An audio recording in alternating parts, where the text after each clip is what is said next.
Hi, I'm Helen and this is my channel Helen Explains, and in this video I want to look at the terminology and explain the definitions of migrant, immigrant, asylum seeker, refugee, illegal immigrant and also irregular migration. I just feel like a lot of these terms get thrown around and they're not quite used correctly, so let's look at the definitions. Now, a migrant is the first one to start with. It's quite an easy one because it's a really broad term and it literally just means people who move from one place to another. Like, for example, I'm a migrant from the south of the UK into the north of the UK because I have moved here. It's the act of anyone who moves. So, for example, students going to study or someone going for a new place of work and maybe travelling around, they're all migrants because they're moving through different places. Now, an immigrant is someone who moves to a new place with the intention of living there permanently. So they actively move to another country and they want to take up residency and they want to live there and live their life there. Now, an asylum seeker is someone who has left their own country, and this is often due to war or fear of persecution, and they arrive in a new country and they seek asylum. And that means to seek sanctuary in this new country, to say, hey, I need help. I need to now live in this country. I can't go back to my own country. My country can't look after me. I'm probably going to die if I go back there, so help me out. Now, refugees are protected under the 1951 Refugee Convention, which the UK actually helped write. In this convention, the definition of a refugee is people who, owing to the well-founded fear of being persecuted for reasons of race, religion, nationality, membership of a particular social group or political opinion, are fleeing their home country and unable, or owing to such fear, unwilling to return to that country. Now, irregular migration is the process of entering the UK through irregular routes. So like not your standard routes of getting on a flight, entering through an airport, getting on a boat, entering through a port. It's an irregular method that's not an official method of entering the UK. So according to the International Rescue Committee, there is no universally accepted definition of irregular migration. However, it's often used to mean travelling from one country to another outside of official rules and regulations. Many people are forced to take irregular, i.e. unofficial, routes to the UK, such as dangerous journeys across the Channel, because there are currently no safe routes available. The UK quite literally got rid of all safe routes for asylum seekers. There was no possible means. They tried to do this to disencourage people to come to the UK, but it's still not working. Like, people are still coming. They still want to be in this country. And they still have a right to claim asylum in this country. In the UK, you can only claim asylum when you are physically on UK soil. You can't apply for a visa, you can't put in an application, you can't even go to an embassy in your own country, the British Embassy, and say, hey, I need to claim asylum. Nope, still doesn't count. You have to physically be in the UK on UK soil. In the UK, 39% of people seeking asylum arrive by small boats. 37% of them have actually already entered into the UK via a visa or another means.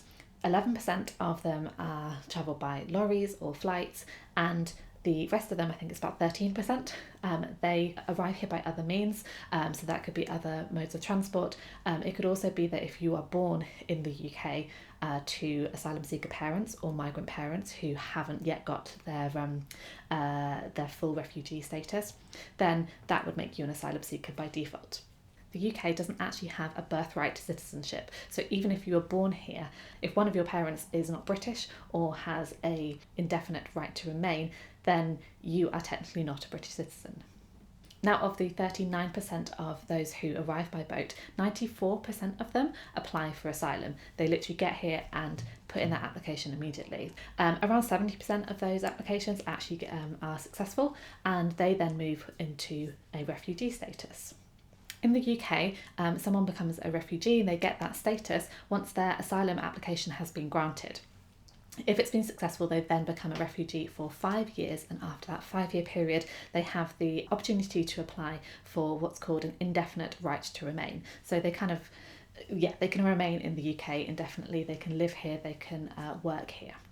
Now, when you're an asylum seeker, you are unable to work. You are essentially in this limbo period. You're waiting for your application to be granted, so then you can apply for a job as a refugee, you can earn money, contribute to society, pay taxes, and receive some benefits. Now, the problem with the UK's system for processing asylum seekers is that it is really, really slow. We've got a massive backlog, and it is taking people sometimes years to get through that system and to then be granted that refugee status. Like, from what I've read and from accounts that I've read of refugees and people who work with refugees, it's a really horrible process for someone to go through after having spent, months, maybe even years, travelling from their home country, fleeing that home country to get to the UK.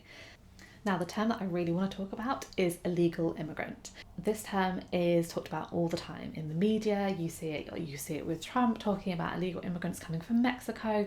You see it all the time when there's the debate of migration. And I think the key thing here when we talk about illegal immigrants is that the term shouldn't really exist, because under the 1951 Refugee Convention, it literally prohibits punishment for irregular entry for people in this situation. It literally says in the convention that it won't punish people who come to a country through an irregular method, end up there, and then seek asylum. Therefore, they cannot be illegal. The term really frustrates me, because no human is illegal. People are allowed to claim asylum. The only way you can do that in the UK is by being on UK soil. So the only way you can get to the UK is via an irregular method, because if you came by a regular method, you then wouldn't be able to claim asylum once you're in the UK because you've come here regularly. What the Refugee Convention does with prohibiting this punishment is it recognises the hardship and the suffering that these people have had to endure. It recognises that they are literally fleeing for their life. Like, they have no other option to leave their home. They don't want to be here necessarily. They want to be in their home country. Like, that's where they live, that's where they've grown up, that's their homeland. But they're coming to the UK because there is no other choice. They need a better life, because otherwise they're probably going to die in their own country because of war, because of persecution, because of who they are, because of any multitude of factors.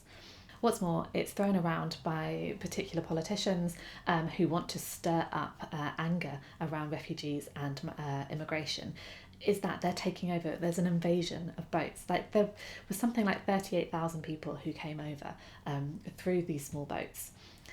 Refugees make up about 0.6% of the whole population. Like, that is a fraction of the population in the UK. They really don't make up a huge amount. They are not invading, they are not taking over people's jobs. They are not the reason why the NHS is failing and is on its knees. These people are the very people who are working in the NHS. They are working in jobs. Ultimately, refugees are not the ones to blame. Now, I hope that explains the difference between sort of migration, immigration, asylum seekers and refugees. It's a very contentious topic at the moment. It's all over the media, it's all over the news. People feel very strongly about it, but ultimately refugees are not to blame. Now, if you've reached this far in the video, I want to talk about one final term, which is the term expat, short for expatriate. Ultimately, and in short, all expats are immigrants, all immigrants are expats by the definition of it, as it is quite simply someone who moves to another country to work or to live or to sort of enjoy their retirement. Only difference about this term is it's pretty much exclusively reserved for white people, predominantly white Europeans, but white people in general. It's racist, classist, old-fashioned, and just really outdated. It shouldn't be used anymore. In a Guardian article that was written over 10 years ago, the author states Africans are immigrants, Arabs are immigrants, Asians are immigrants, however Europeans are expats because they can't be the same level as other ethnicities. They are superior. Immigrants is a term set aside for inferior races, i.e. non-white people. It's just, the racism is so clear. Furthermore, another article by Girl vs Globe explains that the term expat has become a breeding ground for white superiority, subtle racism, and looking down on the working classes. I mean, personally, I don't even think the racism is that subtle. It's plain and simply a way for white people to separate themselves from the word immigrant. And with that, I link you to my videos on white superiority and white exceptionalism. Thanks very much for watching my video.